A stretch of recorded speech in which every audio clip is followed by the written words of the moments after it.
Once upon a time, there was a boy named Jack who lived with his mother. They were very poor. Jack's dad had left his mother a widow. They had to sell everything they owned just to buy food.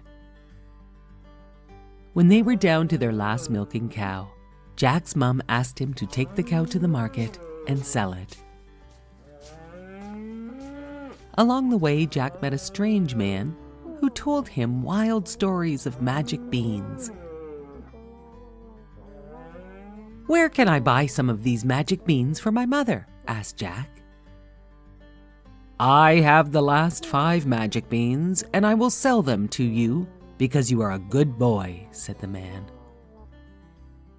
"I have nothing but our old cow, and we need the money I will get by selling her to buy food," said Jack. The strange man replied, "Don't worry. Trust me, these beans will bring you food and good fortune, and you will make your mother proud." Jack was not too sure, but he agreed to trade his cow for the beans. When Jack returned home, his mother was very angry, and she threw the magic beans out the window. She was so upset she began to cry. Jack went to bed that night sad and hungry. When he awoke in the morning, he saw a giant beanstalk had grown right where his mother had thrown the beans just outside the window. "The beans really are magic," he said. He could see the beanstalk reached all the way to the clouds high in the sky. Jack had heard stories of the clouds being filled with gold coins, so he began to climb the beanstalk to see what he could find.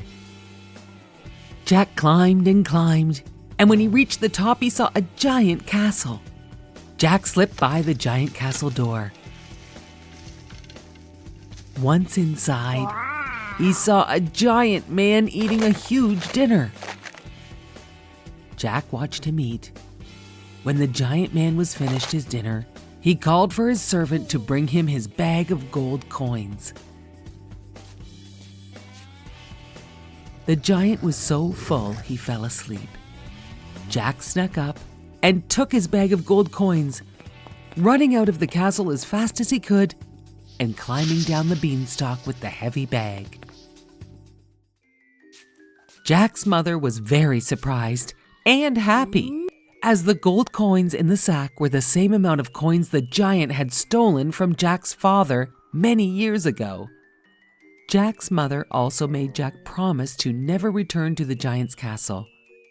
She warned him how dangerous it was to go there, but soon the money began to run out.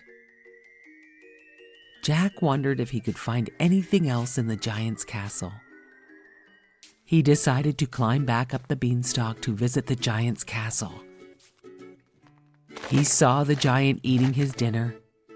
When he was finished, he called for his servant to bring his magic hen.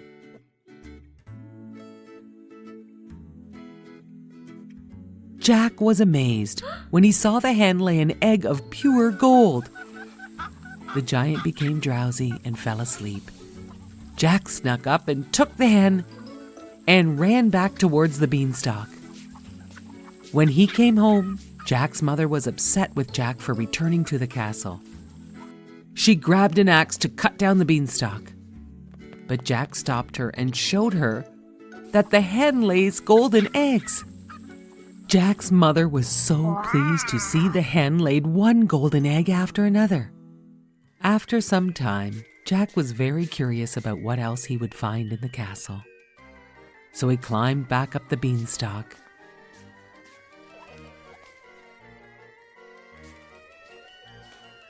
He found the giant in his castle eating his dinner. He finished his dinner and called for his servant to bring his magic harp. Jack was surprised to hear the harp play beautiful music all by itself. The giant dozed off to the beautiful music coming from the harp. Jack snuck up and snatched the harp to take back to his mother. The harp started playing very loudly, and the giant awoke. "Fee, fi, fo, fum," said the giant. Jack raced down the beanstalk, trying to escape the angry giant. The beanstalk shook from the giant's large steps. Jack got to the bottom first and found the axe. He began to chop at the beanstalk. The beanstalk collapsed, and the giant fell to earth, never to be seen again. Jack and his mother and the hen lived happily ever after.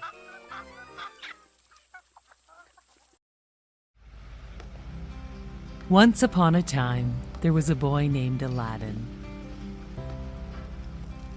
who lived far, far away with his poor widowed mother. One night, a stranger knocked on the front door and said, "Good evening. My name is Mustafa, and I am looking for my brother's son, Aladdin. I would like to take Aladdin to work with me to make good money." Aladdin wasn't too keen on the idea, because there was something about Mustafa that he did not like. But his mother thought it was a great idea, and she agreed to let Aladdin go with his uncle.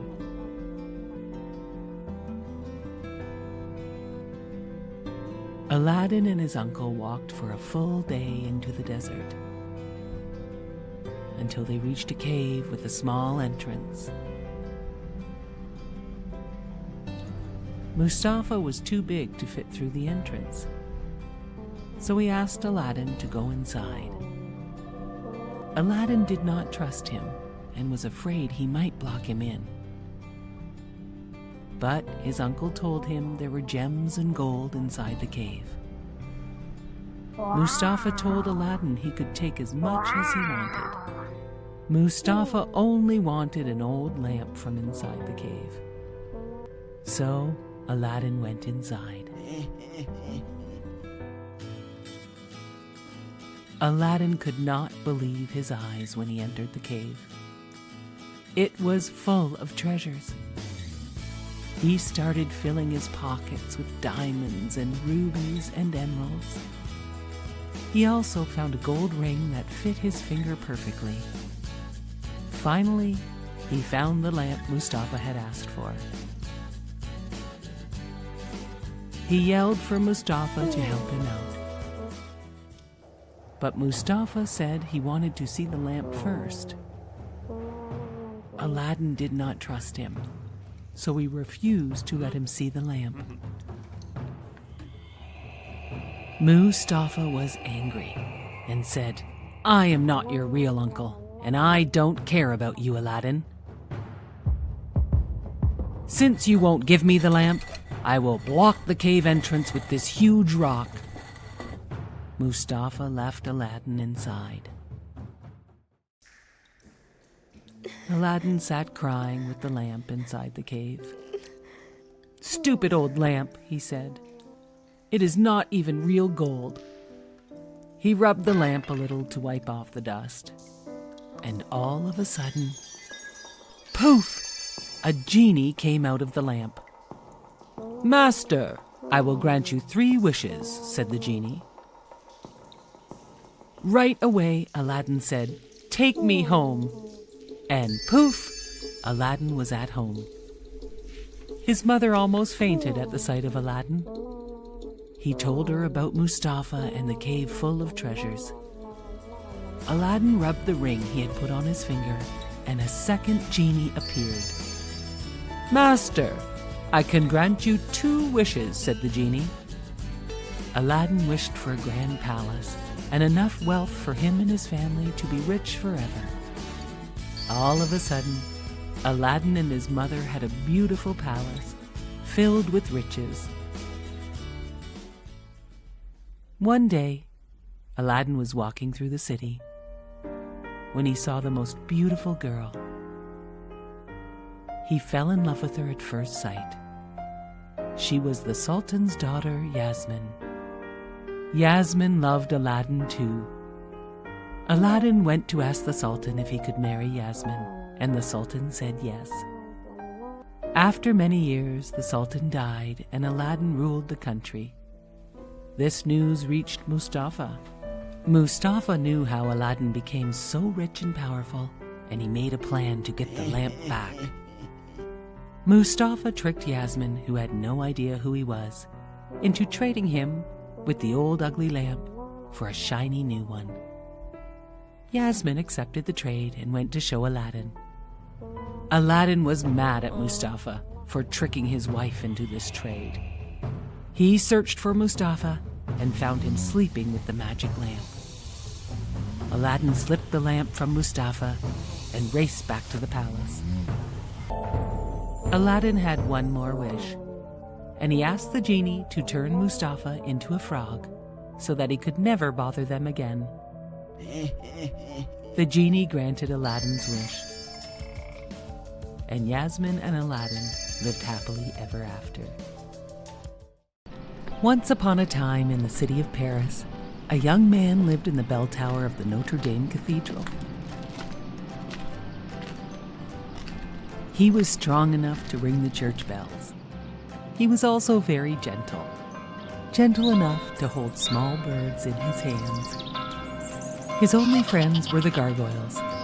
They did not mind that he had a hunchback and a face so ugly that his evil, cruel master named him Quasimodo, which means half-formed. Quasimodo knew nothing of the world below him. He only knew what his master told him. His master even taught Quasimodo to think of himself as a monster. Quasimodo wanted to join the crowds below him on the streets of Paris so bad, but his master would never let him leave. Quasimodo spent his days carving small wooden figures, wishing he could see the whole world below. Once a year, Paris celebrated the Festival of Fools. The gargoyles convinced Quasimodo to climb down the tower and attend the festival. Everyone wore masks at the festival, so no one would pay attention to Quasimodo's looks. Quasimodo went to the festival and saw the most beautiful gypsy dancer, Esmeralda. The master's newest soldier, Captain Phoebus, saw Esmeralda and also thought she was the most beautiful. All of a sudden, the crowd grabbed Quasimodo and made him king of fools, until they found out his face was not a mask. He was a monster. They tied him down with ropes so he could not escape. Quasimodo begged his master for help, but he refused. All of a sudden, the beautiful gypsy Esmeralda cut Quasimodo free and yelled at his master. "You mistreat Quasimodo like you mistreat my people," Esmeralda said. "You will pay for this," yelled the master, and he ordered his new Captain Phoebus to arrest her. Esmeralda snuck away into the cathedral with her goat. Captain Phoebus found her there and did not want to arrest her. He told her she could claim sanctuary as long as she stayed inside the church. "If she sets one foot outside this church, she will be my prisoner," said the cruel master. Quasimodo and Esmeralda became great friends. Quasimodo was confused because the master had told him how bad gypsies were, but Esmeralda was kind and good. And she did not think Quasimodo was a monster at all. "I think the master is wrong about both of us," said Esmeralda. Quasimodo helped her plan her escape. Quasimodo carried Esmeralda and her goat down the church walls to the street one night. She gave Quasimodo a special amulet and said, "Use this if you ever need help. It will show you how to find the Court of Miracles, the secret gypsy hideout." She promised she would visit Quasimodo again and kissed him on the cheek. When Esmeralda returned, she brought Captain Phoebus, who had been badly wounded. "The master attacked us, and Captain Phoebus tried to help. Please help him get well." Quasimodo agreed and hid the captain in the bell tower. The master still wanted to find the gypsies and thought Quasimodo might know where to find them all in their secret hideaway. The master tricked Quasimodo and told him he knew where the secret hideaway was, and he would attack the gypsies at dawn with 1,000 of his soldiers. This was just a trick by the cruel master. Quasimodo and Captain Phoebus decided they must use the special amulet to find Esmeralda and warn her. They secretly made their way to the Court of Miracles, but they had no idea the master and his soldiers were secretly following them. Quasimodo and Captain Phoebus led them to the secret gypsy hiding place. "Take them all away," the cruel master yelled to his soldiers. "No, please," begged Quasimodo. But the master had a heart of stone. The next day, the master had chained up Quasimodo in the bell tower and was going to punish Esmeralda in the courtyard below. Quasimodo broke his chains and rescued Esmeralda and brought her to safety in the bell tower. The master tried to break into the tower with his soldiers, but the gargoyles beat the master and his men. At last, the master's evil reign was over. The people of Paris cheered. Hip hip hooray for Quasimodo! Finally, Quasimodo understood he was not a monster at all. But to the people of Paris, he was a great hero. Once upon a time, there was a lovely princess named Snow White. She lived in a castle with her stepmother, a beautiful but wicked queen. The queen was very jealous of Snow White and forced her to work as a servant. Every day, the wicked queen looked into her magic mirror and asked, "Magic mirror on the wall, who is the fairest one of all?" The mirror usually answered that the queen was the fairest, which pleased her. Meanwhile, Snow White did her chores and made friends with the courtyard doves. One day, a prince heard Snow White singing. He was enchanted by her. The queen saw this and became angry. Then the magic mirror told her that Snow White was the fairest one in the land. The queen was furious. She ordered her huntsman to take Snow White to the forest and do away with her. Snow White was so kind and gentle, the huntsman could not harm her. Instead, he warned Snow White of the wicked queen's plan. He told her to run away.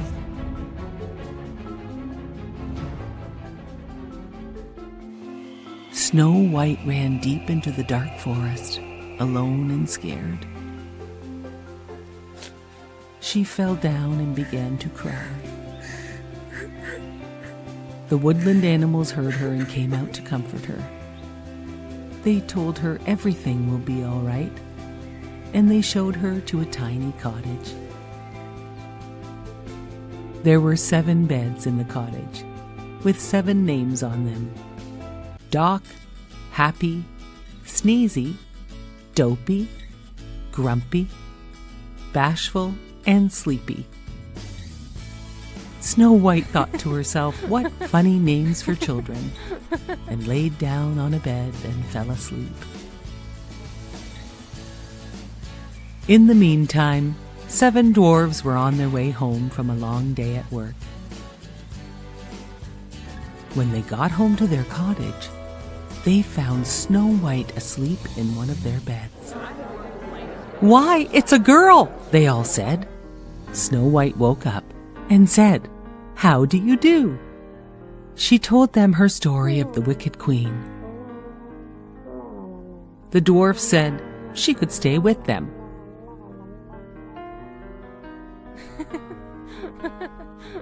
Back at the castle, the queen did not know Snow White was still alive when she asked the magic mirror, "Who is the fairest of them all?" The mirror answered, "Snow White is the fairest of them all." The wicked queen was angry. "I will find her and poison her." The wicked queen disguised herself as an old woman and headed to the 7 dwarfs' cottage. It was morning and the dwarfs left to go to work, while Snow White was working in the garden. Working away, she saw the old woman, who was really the wicked queen. Snow White said, "Hello," and the old woman offered her an apple from her basket, the poison apple that would put Snow White to sleep forever unless she was kissed by a prince. That was the only way to break the poisonous spell. Snow White accepted the apple and took a bite. She fell to the ground and the old woman ran away. The woodland creatures went to get the dwarfs. The dwarfs could not awaken Snow White, so they built her a glass coffin so they could keep watch over her forever. One day, the prince was riding on his horse through the forest and came upon Snow White in her glass coffin. It was her who he saw singing at the Wicked Queen's castle. He knelt down and kissed Snow White. She awoke, and the spell was broken. The dwarfs were so happy. Snow White was awake. Snow White thanked the dwarfs for all their help and said they would be best friends forever. The prince asked Snow White to come and live in his castle. Snow White rode off with her prince, and they lived happily ever after.